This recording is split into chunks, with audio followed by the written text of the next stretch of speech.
बिस्मिल्लाहिर्रहमानिर्रहीम। Dear students, उम्मीद है कि आप खैरियत से होंगे। अच्छा बच्चों, आज हमारा लास्ट लेक्चर है इस चैप्टर का और मिनरल्स की बायोलॉजिकल सिग्निफिकेंस हम डिस्कस करेंगे। और ये आम तौर पर बच्चों को याद करने में काफ़ी डिफ़िकल्टी होती है कि इसको कैसे याद किया जाए। मैंने बहुत आसान वर्डिंग के साथ अपनी वर्डिंग में कन्वर्ट करके आपको दिया है। और ये टॉपिक ऐसा है जो केमिस्ट्री वाले स्टूडेंट के लिए तो बहुत ही ज़रूरी है, लेकिन इसके अलावा केमिस्ट्री से जिनका ताल्लुक नहीं है तो ये बॉडी से रिलेटेड है। कौन सी मिनरल्स बॉडी के लिए ज़रूरी है, कौन सी नहीं है, और इसकी डेफिशिएंसी से कौन कौन सी बीमारियां हो सकती हैं, ये चीज़ हम डिस्कस करने जा रहे हैं। तो बेटा हमारे पास इस टॉपिक को हम स्टार्ट करते हैं। हमारे पास टॉपिक जो बायोलॉजिकल सिग्निफिकेंस, इसमें 4 मेन मिनरल्स हैं जो कि हमने डिस्कस करनी है। तो हम अपने लेक्चर को स्टार्ट करते हैं। हमारे पास है जी मिनरल्स ऑफ बायोलॉजिकल सिग्निफिकेंस। आमतौर पर एक शॉर्ट क्वेश्चन आता है पेपर के अंदर कि why minerals are important. Why minerals are important, minerals क्यों इंपॉर्टेंट है। हमें पता है बच्चों, अगर हम देखें तो मिनरल्स इसलिए इंपॉर्टेंट हैं कि हमारी बॉडी का जो 5% वेट है वो हमारा मिनरल्स की वजह से है। मिनरल्स क्या होते हैं? आयरन है हमारी बॉडी के अंदर बच्चों, जिंक है हमारी बॉडी के अंदर, इसी तरीके से अगर हम देखें फास्फोरस है और आयरन है, इसके अलावा हमारे पास कैल्शियम है और सोडियम है। कुछ आपको पता है कि इसमें कॉपर भी मौजूद है, सेलेनियम भी मौजूद है। बहुत सारे एलिमेंट्स हमारे पास बॉडी में मौजूद हैं, यानी एक किस्म का पूरा पीरियोडिक टेबल आपकी बॉडी के अंदर मौजूद होता है। तो ये कुछ ना कुछ अमाउंट में आपको रिक्वायर्ड होती हैं। तो आपकी बॉडी का जो 5% वेट है वो मिनरल्स की वजह से है। इसी तरीके से अगर मैं आपसे कहता हूं कि हमारी बॉडी के लिए ये क्यों ज़रूरी हैं, आपकी ये ग्रोथ के लिए बड़े ज़रूरी होते हैं। इसी तरीके से ये बच्चों आपकी बॉडी के अंदर बेसिकली बोन्स हैं, टीथ हैं, मसल्स हैं, टिश्यूज़ हैं, उनके लिए भी जो है वो मिनरल्स इंपॉर्टेंट होते हैं। तो इसलिए मैंने इसके कुछ पॉइंट्स बना दिए हैं कि वाई मिनरल्स आर इंपॉर्टेंट। तो ये 4 पॉइंट आप देखें, ये आप बोर्ड में एज इट इज़ लिख सकते हैं। तो मिनरल्स आर इंपॉर्टेंट क्यों हैं? तो minerals are required for normal body function and growth. एक तो ये है कि जो मिनरल्स हैं वो हमारी बॉडी के नॉर्मल फंक्शंस के लिए और ग्रोथ के लिए ज़रूरी हैं। हमारी बॉडी की जो ग्रोथ है, ख़ासकर जो बच्चे छोटे होते हैं उनकी ग्रोथ के लिए मिनरल्स जो होते हैं वो बहुत ज़रूरी होते हैं। इसी तरीके से हमारी बॉडी के फंक्शंस के लिए, जो हमारी बॉडी प्रॉपर तरीके से काम करती है, तमाम फंक्शंस के लिए ये ज़रूरी होते हैं। इसी तरीके से हमारी बॉडी का जो 5% वेट है वो मिनरल्स की वजह से है। और मिनरल्स बेसिकली हमारी बॉडी के कुछ पार्ट का हिस्सा होते हैं, जैसे टीथ हैं, इनमें लाजमी बात है कैल्शियम फास्फोरस बहुत ज़्यादा होता है। बोन्स हैं, टिश्यूज़ हैं, ब्लड के अंदर बच्चों कैल्शियम पाया जाता है, मसल्स हैं, तो इनके अंदर ये मिनरल्स जो है वो बहुत ज़रूरी हैं। इसी तरीके से अगर मैं आपसे कहता हूं कि हमारी बॉडी को बहुत सारे विटामिन्स की भी ज़रूरत होती है, तो इन विटामिन्स को आपकी बॉडी में एब्जॉर्ब करने के लिए कि वो आपकी बॉडी में रुक रहे हैं या नहीं रुक रहे, तो इसके लिए भी कुछ मिनरल ज़रूरी हैं। जैसे यहाँ मैंने 3 एग्जांपल दी बच्चे को कि कैल्शियम रिक्वायर्ड टू एब्जॉर्ब और utilize vitamin C. Vitamin C अगर आपकी बॉडी को रिक्वायर्ड है तो आपकी बॉडी में कैल्शियम होगा तो आप विटामिन सी यूज़ कर सकते हैं। इसलिए आपने देखा कि एक मेडिसिन हम यूज़ करते हैं CAC, वो मेडिसिन जो हमारे पास कैल्शियम की यूज़ करते हैं, वो बेसिकली देखो जो विटामिन सी है उसके साथ उन्होंने कैल्शियम रखा है कि अगर किसी बंदे की बॉडी में कैल्शियम की डेफिशिएंसी हो तो कैल्शियम की डेफिशिएंसी पहले पूरी हो, तब उनकी बॉडी में विटामिन सी जो है वो एब्जॉर्ब होता है। इसी तरीके से जिंक जो है ये हमारी बॉडी के लिए ज़रूरी है और इसके लिए आपको पता है जिंक जो है वो विटामिन ए को एब्जॉर्ब कर सकता है। और मैग्नीशियम, यहाँ तक के बाद दफ़ा बच्चों फास्फोरस भी होता है यहाँ पे, वो आपके पास विटामिन बी को एब्जॉर्ब करता है। अब आपको पता है विटामिन बी जो है वो 6 होते हैं, विटामिन बी 1 होता है, 2 होता है, 3 होता है, 4 नहीं होता, 5 होता है, 6 होता है और विटामिन B12 होता है। तो ये 6 विटामिन हैं बी के सिर्फ। तो इनको एब्जॉर्ब करने के लिए या तो मैग्नीशियम आपकी बॉडी में होना ज़रूरी है या फास्फोरस होना आपकी बॉडी में बहुत ज़्यादा मिकदार में ज़रूरी है। तो ये तो एक आपका क्वेश्चन तैयार हो गया कि why minerals are important for us, आप कह सकते हैं। तो ये बोर्ड में शॉर्ट क्वेश्चन आता है, इसलिए मैंने उसकी वर्डिंग बना दी। अब बच्चों हमारी बॉडी में जो मिनरल्स हैं, लाजमी बात है मिनरल्स की भी 2 टाइप्स होती हैं। एक को हम नाम देते हैं, बेसिकली उनको हम नाम देते हैं जी मैक्रो मिनरल्स, ठीक है। और एक हमारे पास होती हैं माइक्रो, कम मिकदार वाले माइक्रो मिनरल्स। इनमें फ़र्क बच्चे को आना चाहिए, यानी आपको अगर मैक्रो किन को कहते हैं, जो आपकी बॉडी को 100 मिलीग्राम से ज़्यादा चाहिए पर डे, ठीक है। मैं इनको आसान में लिख देता हूं कि रिक्वायर्ड, ये जो मैक्रो हैं, required more than 100 milligram per day. ये आपको एक दिन में 100 मिलीग्राम से ज़्यादा चाहिए। और मैक्रो बहुत सारी एग्जांपल हो सकती हैं, लेकिन अगर मैं आपसे कहूं कि बच्चों उनमें से कौन कौन सी आम हैं, तो आप कहते हैं सर कैल्शियम हमारे पास है, मैग्नीशियम है हमारे पास, क्योंकि हमारे कोर्स में तो सिर्फ 4 हैं, लेकिन मिनरल तो बहुत सारे हैं, कैल्शियम, मैग्नीशियम, इसके अलावा सोडियम है, पोटाशियम है। ये आपके पास जो ऐसे मिनरल्स हैं बच्चों, ये आपकी बॉडी को समझ लें 100 मिलीग्राम पर डे से ज़्यादा चाहिए, इसलिए इनको मैक्रो भी बोलते हैं। और माइक्रो कौन से होते हैं, जो रिक्वायर्ड होते हैं 100 मिलीग्राम से less, required less than 100 milligram per day. ये याद रखें, ये 100 मिलीग्राम पर डे से कम चाहिए आपको, required less than 100 milligram per day. और इसमें कौन कौन से ऐसे मिनरल्स हैं, तो आप कह सकते हैं सर इसमें हमारे पास आ जाता है आयरन, आ जाता है। आयरन हमें बहुत ज़्यादा नहीं चाहिए, 100 मिलीग्राम पर डे से लेस चाहिए। अच्छा, इसके अलावा हमारे पास कॉपर आ जाता है, कॉपर के अलावा मैंगनीज़ आ जाता है बेटा, मैंगनीज़ के अलावा अगर हम देखें हमारे पास जिंक आ जाता है। ये सारे ऐसे हैं जो आपको बहुत कम मिकदार में चाहिए, यानी लेस देन 100 मिलीग्राम चाहिए। तो ये हमारे पास इसकी 2 टाइप्स होती हैं। अगर आपसे कोई कहे कि टाइप्स ऑफ मिनरल्स कितनी है, तो there are 2 types of mineral. एक को हम नाम देते हैं मैक्रो, जो 100 मिलीग्राम पर डे से ज़्यादा चाहिए, और एक को हम नाम देते हैं माइक्रो, जो कि 100 मिलीग्राम पर डे से कम रिक्वायर्ड होती हैं। अब हमारे पास बच्चों इसमें से 4 इंपॉर्टेंट मिनरल्स हमारी बॉडी के लिए जो ज़रूरी हैं वो हमारे कोर्स में शामिल हैं, और उनमें से सबसे पहले मैं आयरन को डिस्कस करने लगा हूँ। मैं आपसे कहता हूँ आयरन का सोर्स बच्चों को बोर्ड के पॉइंट ऑफ व्यू से, क्योंकि ये चीज़ें मैंने बोर्ड के पॉइंट ऑफ व्यू से लिखी हैं कि एग्ज़ाम में बच्चे को ये टॉपिक्स याद करने में मुश्किल होती है। तो रेड मीट यानी आप बड़े गोश्त या मटन वगैरह से इसको हासिल कर सकते हैं, अंडे की जर्दी से हासिल कर सकते हैं, स्पाइनच पालक से हासिल कर सकते हैं। इसके अलावा बच्चों पालक के अलावा अगर देखें तो ये फ़िश के अंदर भी पाया जाता है जी आयरन, वहाँ से हासिल कर सकते हैं। मस्टर्ड यानी सरसों से हासिल कर सकते हैं, वीट यानी दानों से हासिल कर सकते हैं, गंदम के दाने भी हो सकते हैं। तो ये हमारे पास इसके जो सोर्स हैं वो बच्चे को याद रखने हैं कि आयरन किन किन चीज़ों से हम अपनी डाइट में शामिल कर सकते हैं। अब इंपॉर्टेंस क्या है इसकी, आयरन क्यों ज़रूरी है आपकी बॉडी के लिए। तो बच्चों ये 3-4 पॉइंट हैं जो आपने याद रखने हैं कि आयरन की इंपॉर्टेंस क्या है आपकी लाइफ में।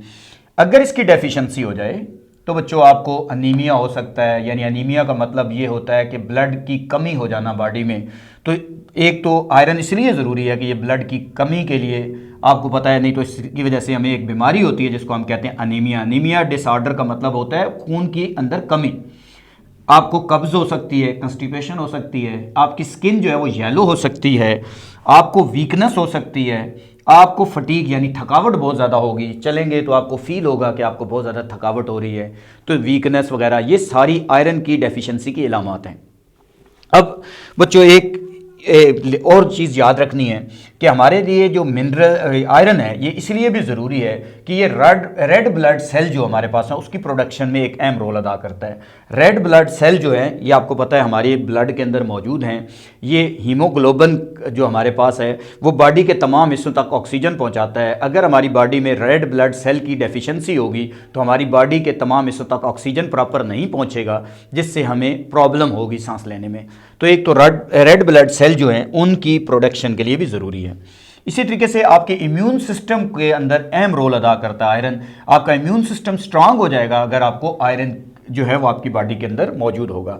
अगर आपकी बॉडी में आयरन की डेफिशिएंसी होगी तो आपको वैसे ही एक अजीब सी फीलिंग होगी, जैसे बंदे का दिल करता है, डिप्रेशन वगैरह जैसे हम कहते हैं कि रोने को दिल करेगा। तो ये आयरन की डेफिशिएंसी की इलामात होती हैं। तो ये बच्चों आपने इसमें याद रखना है। कैल्शियम क्यों ज़रूरी है, कैल्शियम के सोर्स पहले तो देखें कि कैल्शियम हम किन चीज़ों से हासिल कर सकते हैं। कैल्शियम को हासिल करने के लिए आप दूध पी सकते हैं, मिल्क लें, चीज़ यूज़ कर सकते हैं, अच्छा, एग या अंडे की जर्दी इस्तेमाल कर सकते हैं, बीन्स दाने यूज़ कर सकते हैं, नट्स वैन ये आपके पास बादाम हैं, अखरोट हैं, यहाँ तक कि मूंगफली है वो यूज़ कर सकते हैं, कैबेज गोभी यूज़ कर सकते हैं आप। तो ये आपके पास इसके सोर्सेज हैं। अब इसकी इंपॉर्टेंस क्या है, कैल्शियम की इंपॉर्टेंस क्या है? वैसे तो आपको पता है बेटा, कैल्शियम और फास्फोरस तो ऐसे हैं कि अगर हमारी बॉडी में हो नहीं ना तो हम तो खड़े ही नहीं हो सकते। ये तो आपकी बॉडी का एक अहम हिस्सा है। आप समझ लें आपकी बॉडी सारी है ही कैल्शियम और फास्फोरस, यानी जो आपकी बॉडी की हड्डियां बनी हुई हैं या आपकी बॉडी के अंदर जो दांत वगैरह मौजूद हैं, जो आपका स्केल्टन है, वो बेसिकली जो इसका मेन स्ट्रक्चर जिस पे खड़ा है आपका, वो बेसिकली कैल्शियम और फास्फोरस ही तो मेन मिनरल्स हैं। तो एक तो मैंने लिखा it is important for bones, bones के लिए इम्पॉर्टेंट है, टीथ के लिए इम्पॉर्टेंट है कैल्शियम। ब्लड क्लॉटिंग, यानी अगर आपकी बॉडी में सपोज करें कैल्शियम की डेफिशिएंसी है तो आपके जो खून है वो जमेगा नहीं, आपको कट लग जाता है, खून बहता रहेगा, तो कैल्शियम इसलिए बड़ा ज़रूरी है। नर्व्स के लिए ज़रूरी है, मसल के फंक्शन के लिए ज़रूरी है, आपके मसल जो हैं वो प्रॉपर तरीके से फंक्शंस करते हैं, नरम रहते हैं, खिंचाव नहीं रहता, वो बेसिकली कैल्शियम से ही आप हासिल कर सकते हैं। इसी तरीके से कैल्शियम की डेफिशिएंसी से होता क्या है, आपकी हड्डियां जो है ना ब्रिटल हो जाती हैं, सख्त हो जाती हैं। जैसे कोई चीज़ नहीं होती, बाज़ दफ़ा हम नेल उतारते हैं तो बच्चों को पता चलता है कि इस नेल में जान ही नहीं है, जैसे ही हम नाखून काटते हैं तो पता चलता है वो कट के कहीं उड़ जाता है। तो इसका मतलब ये है कि डेफिशिएंसी है कहीं ना कहीं।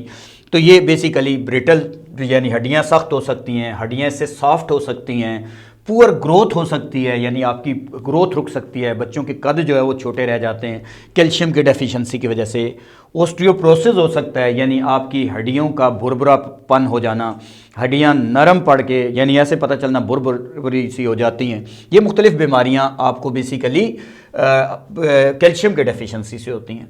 It is important for skeleton, आपके पास जो स्ट्रक्चरल कंपोनेंट है, ये आपकी बॉडी का जो स्ट्रक्चर है उसका जो अहम हिस्सा है वो कैल्शियम आपके पास मौजूद है। ठीक है, तो ये बच्चों हमारे पास कैल्शियम जो है वो बॉडी के लिए इसलिए ज़रूरी है। और बहुत सारी बातें मैं लिख सकता था, लेकिन इसको मैंने इसलिए इतना लिखा कि ताकि आपको चीज़ें समझ आ जाएं। अदरवाइज़ रिकेट्स भी मैं लिख सकता हूँ कि कैल्शियम की डेफिशिएंसी की वजह से आपकी हड्डियाँ टेढ़ी हो सकती हैं। ठीक है, और कैल्शियम की डेफिशिएंसी की वजह से बच्चों आप समझ लें कि आपको जो हम कहते हैं मरोड़ पड़ना टांगों में, वो इस तरह की चीज़ें भी इसके अंदर लिख सकते हैं। फास्फोरस, अच्छा फास्फोरस लाजमी बात है, क्योंकि आपको पता है हमारी हड्डियां जो बनी हुई हैं ना वो बेसिकली तो इस कंपाउंड से बनी हुई हैं, CA3PO4 होल ट्वाइस, इसको पढ़ते हैं कैल्शियम फास्फेट। अब देखो इसमें कैल्शियम की तो बात मैंने कर दी, ये तो मैंने बात कर दी, अब फास्फोरस भी तो इसमें मौजूद है, 50% तो फास्फोरस है आपका, तो इसलिए फास्फोरस भी बॉडी के अंदर मौजूद है। तो बच्चों इसका भी ऑलमोस्ट वही रोल होता है जो आपके पास कैल्शियम का होता है, लेकिन फिर भी इसके सोर्स देख लें कि फास्फोरस कहाँ से हम हासिल कर सकते हैं अपनी डाइट में। अंडे की जर्दी, इसका मतलब अंडा बहुत ज़रूरी है डाइट के अंदर। ठीक है, दूध बहुत ज़रूरी है, इसलिए देखें चीज़ है, मिल्क है, बंद गोभी, जो कैबेज है हमारे पास है, ये सारे फास्फोरस के सोर्स हैं। अब इसकी इंपॉर्टेंस क्या है, एक तो मैंने लिखा है कि ये मेटाबॉलिज्म के लिए ज़रूरी है। मेटाबॉलिज्म का मतलब क्या होता है बेटा, आपको समझाने के लिए आसान वर्डिंग में, कि हमारी बॉडी के तमाम फंक्शन का प्रॉपर तरीके से प्रोसीड होना, इसको हम मेटाबॉलिज्म कहते हैं, जिसमें भूख लगना, अच्छा आपका खाना प्रॉपर तरीके से हजम हो रहा है, आप सही तरीके से चल रहे हैं, आपकी जो बॉडी है वो बैलेंस हो रही है, आपको चक्कर नहीं आते, इस तरह के सारे फंक्शन जो है मेटाबॉलिज्म में आते हैं। इसी तरीके से ग्रोथ प्रॉपर होती है, इससे ग्रोथ के लिए बड़ा ज़रूरी है फास्फोरस, और हार्ट फंक्शंस के लिए ज़रूरी है बच्चों। हार्ट जो है वो आपका पावरफुल रहता है इससे, ठीक है, नहीं तो हार्ट बीट जो है वो आपकी कंट्रोल नहीं हो सकती। हार्ट बीट का जब इशू आता है तो फास्फोरस की डेफिशिएंसी हो सकती है। तो इसलिए इसकी डेफिशिएंसी से क्या रिजल्ट्स आते हैं, एक डेफिशिएंसी रिजल्ट आपकी टांगों में, यानी आपकी बोन्स में दर्द होगा। एक तो टांगों में दर्द है ना, एक हड्डियों के अंदर दर्द होता है। ठीक है, इसी तरीके से फटीक, बहुत ज़्यादा थकावट होती है, चलते हैं आपको सांस फूलती है, थकावट होती है, थोड़ा सा चलते हैं आपको फील होता है यार मैं थक गया हूँ, ये बेसिकली फटीक कहलाती है, थकावट को बोलते हैं। एंजाइटी डिप्रेशन की एक टाइप है, जैसे बैठे बैठे कोई काम करने को दिल ना करना, यानी हर चीज़ से डीमोरलाइज रहना, जो चीज़ है उसको नेगेटिव सोचना, बहुत ज़्यादा नेगेटिव सोचना, यानी डिप्रेशन है, रोने का दिल करता है बंदे का। तो इस तरह की चीज़ें कैल्शियम, ये फास्फोरस की डेफिशिएंसी से हो सकती हैं। इसी तरीके से बच्चों मसल्स की मूवमेंट्स के लिए ये बड़ा ज़रूरी है। हार्ट को रेगुलेट करने के लिए बहुत ज़रूरी है, हार्ट बीट इससे प्रॉपर रेगुलेट होती है, और प्रोडक्शन ऑफ एनर्जी के लिए ये बड़ा ज़रूरी होता है आपके पास फास्फोरस। हम एक टर्म यूज़ करते हैं आमतौर पर एटीपी। ये जो हमारे पास एटीपी है ये क्या चीज़ है, आप याद रखें फास्फोरस इसका कंपोनेंट होता है, फास्फोरस इसकी प्रोडक्शन में अहम रोल है। एटीपी आपकी बॉडी में तभी बनेगा जब आपके बॉडी में फास्फोरस मौजूद होगा, ठीक है। तो ये कंपोनेंट ऑफ एटीपी होता है फास्फोरस बेसिकली। तो फास्फोर एटीपी है क्या, ये बच्चों हमारे पास इसके लिए अगर हम देखें तो ये एडिनोसाइन ट्राइफॉस्फेट होता है, ट्राइफॉस्फेट होता है, फॉस्फेट,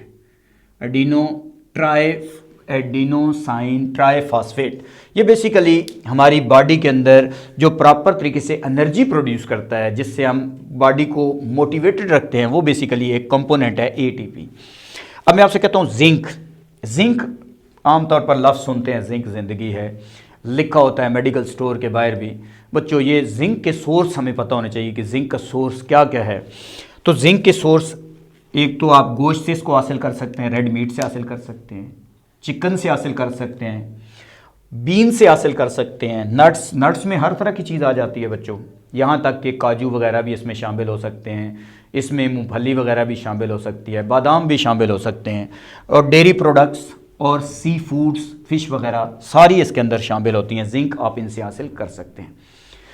अब जिंक जो है वो इम्पॉर्टेंट क्यों है, ठीक है। एक तो आपको पता है कि मैंने पहली लाइन में लिखा कि ये इसलिए इंपॉर्टेंट है कि ये आपके डिफेंस सिस्टम को बेहतर करता है, यानी आपके पास क़ुव्वत मदाखलत बहुत अच्छी हो जाती है, किस बीमारियों से लड़ने की एबिलिटी आती है आपकी बॉडी में।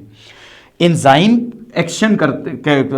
के एक्शन के लिए ज़रूरी है, यानी जो आपकी बॉडी के अंदर मुख्तलिफ एंजाइम्स हैं वो प्रॉपर फंक्शंस कर रहे हैं। जैसे हमें पता है कि बच्चों हमारे मैदे में पेप्सिन है, आंतों में ट्रेप्सन है, ये जो प्रॉपर तरीके से फंक्शन जो है वो बेसिकली जिंक की मौजूदगी में करते हैं। नॉर्मल ग्रोथ के लिए जो है वो जिंक ज़रूरी है, यानी आपकी ग्रोथ जो है वो प्रॉपर होती है जिंक की मौजूदगी में। इसी तरीके से अगर इसकी डेफिशिएंसी हो जाए तो इससे हो सकता क्या है, बच्चों में ये आ सकता है कि उनमें पुअर ग्रोथ हो जाए। अच्छा, हेयर लॉस हो सकते हैं वक्त से पहले। लॉस ऑफ एपेटाइट का मतलब ये होता है कि बच्चों भूख का कम लगना, आपको भूख लगना बंद हो जाएगी। आपका डिसऑर्डर, ये बच्चों ज़रा वर्ड है, सेक्स डिसऑर्डर होता है बेसिकली, यानी आप समझ लें कि मेल डोमिनेंट फैक्टर जो है वो जिंक है। जिंक जो है वो आप मेल के लिए भी बहुत ज़रूरी है, ये सेक्स डिसऑर्डर के लिए ज़रूरी है, यानी डिसऑर्डर हो जाएगा इसकी डेफिशिएंसी से अगर ये आपकी डाइट में मौजूद नहीं है। प्ले रोल इन नॉर्मल, यानी आपकी बॉडी में नॉर्मल, मैंने एक वर्ड लिखा है गैस्ट्रो इंटेस्टिनल फंक्शन। क्या होता है, ये मैदे से रिलेटेड चीज़ है बच्चों। नॉर्मल गैस्ट्रो इंटेस्टिनल का मतलब है आपका मैदा नॉर्मल तरीके से काम करेगा। अगर ये नॉर्मल से ज़्यादा हो जाए तो क्या होगा कि आपके मैदे में मुख्तलिफ मसाइल होंगे, यहाँ तक कि आपकी आंतों के अंदर इन्फेक्शन हो जाएगा, और यहाँ तक हो सकता है कि आपको आंतों के ज़रिए ब्लीडिंग होना शुरू हो जाए, यानी पखाने के ज़रिए ब्लीडिंग होना शुरू हो जाए। तो ये बेसिकली जिंक जो है वो आपकी बॉडी में डेफिशिएंसी अगर होगी तो इसलिए इसकी जो है इसलिए भी ज़रूरी है। और it help in sense of taste and smell, यानी आपको जो बाज़ दफ़ा स्मेल नहीं आती किसी चीज़ की, या आपका टेस्ट जैसे कोरोना के दिनों में ख़त्म हो गया, तो बच्चों वो जिंक की डेफिशिएंसी हो सकती है, आपकी बॉडी में जिंक जो है उसकी डेफिशिएंसी हो सकती है। तो इसलिए ये जिंक जो है वो आपकी बॉडी के लिए इसलिए ज़रूरी है। और हमारा जिंक जो है वो बच्चों 50% लॉस हो जाता है, और ये ज़्यादा बॉडी में हर वक्त लॉस होता है स्वेट के ज़रिए, यानी हमारे पसीने के ज़रिए, या ब्लीडिंग कहीं हो जाए वहाँ से लॉस हो सकता है, हेयर गिर जाएँ, हेयर लॉस हो रहे हों उनसे गिर जाता है, हमारी बॉडी से कोई चीज़ भी रिमूव हो रही है उससे जिंक हमारा जो है वो बॉडी से लॉस होता है। तो ये हमारे पास इस चैप्टर का लास्ट टॉपिक था बेटा। तो मैंने कोशिश की कि आसान से आसान वर्डिंग के अंदर आपको ये चीज़ समझाई जाए। आप एज़ इट इज़ बोर्ड के पेपर में इसको यूज़ कर सकते हैं, जिनसे ये चीज़ टॉपिक तैयार नहीं हो रहा था वो इसको तैयार करें यहाँ से। अगर कोई कहता है सर मुझे बहुत और इन्फॉर्मेशन भी चाहिए, तो बच्चों आपको पता है कि मैंने अपनी ड्राइव में नोट्स का लिंक दिया होता है, फिर आप मज़ीद नोट्स इस्तेमाल कर लें, उसमें मैं लंबी लंबी कहानियाँ भी साथ लिख देता हूँ, लेकिन जो अभी रिक्वायर्ड थी चीज़ें वो मैं वाइट बोर्ड के ऊपर यूज़ करता हूँ। आप मेरे नोट्स को एज़ इट इज़ एग्ज़ाम के अंदर यूज़ कर सकते हैं। तो बहुत सारे बच्चों के दरमियान में सवाल भी होते हैं बेटा, कमेंट्स भी होते हैं आप लोगों के, तो मैं उन कमेंट्स का जवाब दे भी रहा होता हूँ और कुछ मेरे स्टूडेंट्स ही आपके उन कमेंट्स को जवाब दे देते हैं। और जहाँ पे कमेंट्स का जवाब नहीं आ पा रहा तो बच्चों हो सकता है कि वो कहीं ना कहीं नीचे चला जाए कमेंट्स। आप खुद देखते हैं कि लाखों के लिहाज से कमेंट्स मौजूद हैं इस चैनल पे ऊपर, तो इसलिए इतने कमेंट्स बाज़ दफ़ा गो थ्रू होते होते मैं देखता हूँ कि कहीं ना कहीं मुझे जैसे टाइम मिलता है तो गो थ्रू होते होते रह जाते हैं। तो उम्मीद है बच्चों आज का लेक्चर आपको अच्छा समझ आया होगा। Thank you very much. आप इसका स्क्रीनशॉट ले लें, मैं साइड पे हो रहा हूँ। Thank you.